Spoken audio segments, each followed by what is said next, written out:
Hey YouTube, it's been a while. I would like to apologize for the past 4 months for not uploading. The reason for all this is that I've been moving from the countryside to the big city. I now live in Ghent, which is a city you've already seen before on one of my street photography tours. It's been absolutely amazing living here. It took some time to get settled in here, and I'm now more than ready to get cracking on making new content for YouTube. I've seen my subscriber rate is almost at 1,000 subscribers right now, which is blowing my mind, and it's absolutely amazing.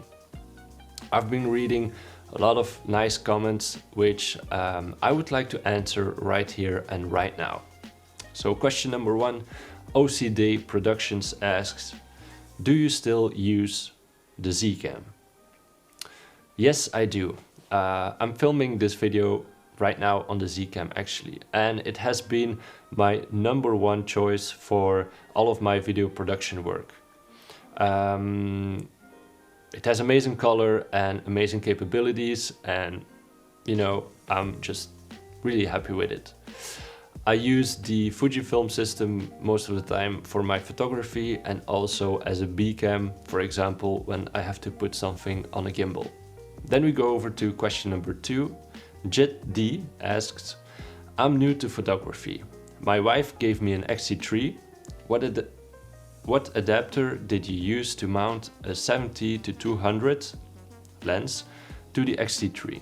Welcome to the crazy world of photography, and your wife is absolutely amazing. You should keep her. I use the Fringer EFFX, the second model, and it has been working for 2 years now.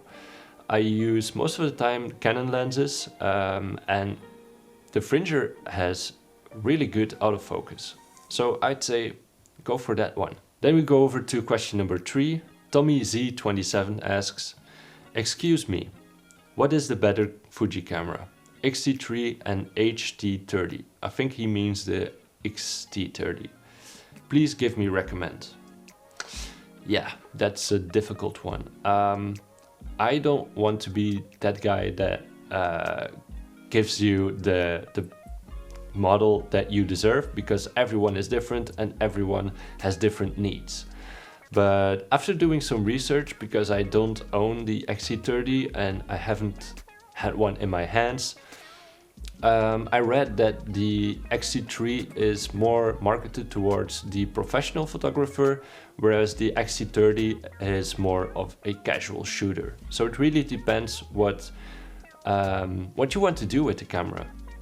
For example, the XT3 is weather sealed, is a bit bigger and has a better grip for your hands, and it shoots video in 4K 60 frames per second, and the XT30 only shoots 30 frames per second. So that's kind of a deal breaker for me.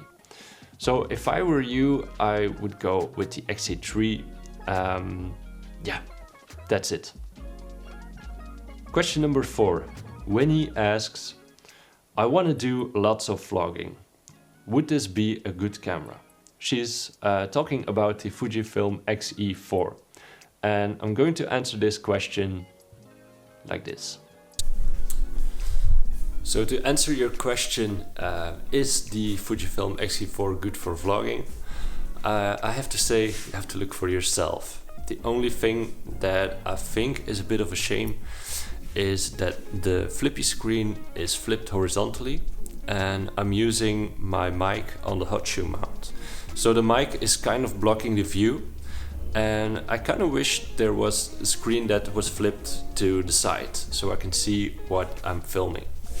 Right now I'm using the Fujinon, which is this one. It's the 18 to 55 millimeters, and I'm holding my arm at a reasonable distance. So I think you have to keep it short because my arm is already getting a bit tired.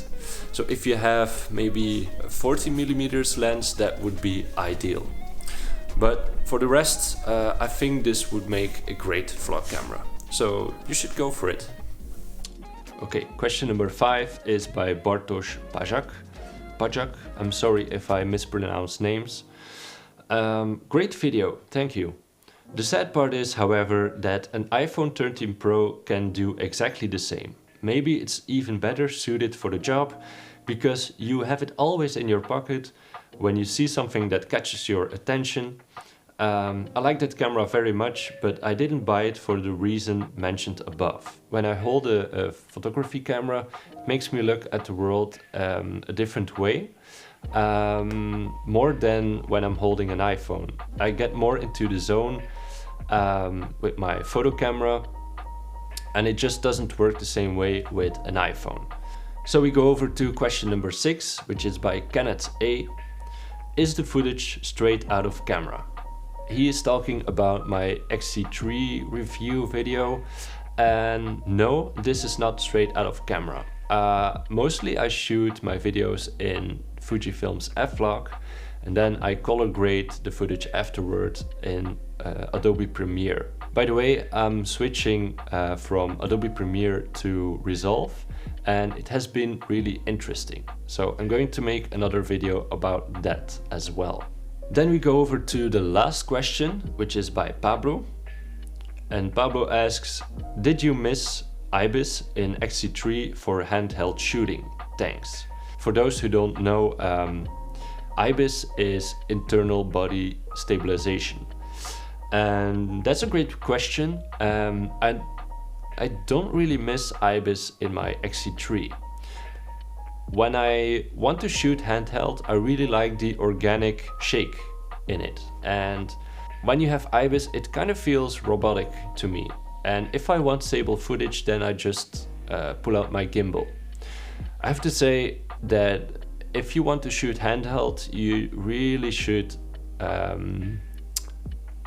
have to say that if you want to shoot handheld with a camera, you should increase the weight of that camera. For example, there are tons of videos out there about people who rig their XC3 or XC4 to make it heavier. For example, they add a V-Log battery, they add a top handle, they add a side handle. And I also did this before I had my Zcam, but this really gets rid of the micro jitters. So I hope this answers your question. Okay, so that's it for this video. I'm really happy to be back, and I hope you're happy too. We'll see each other next week in another video. So thank you and goodbye.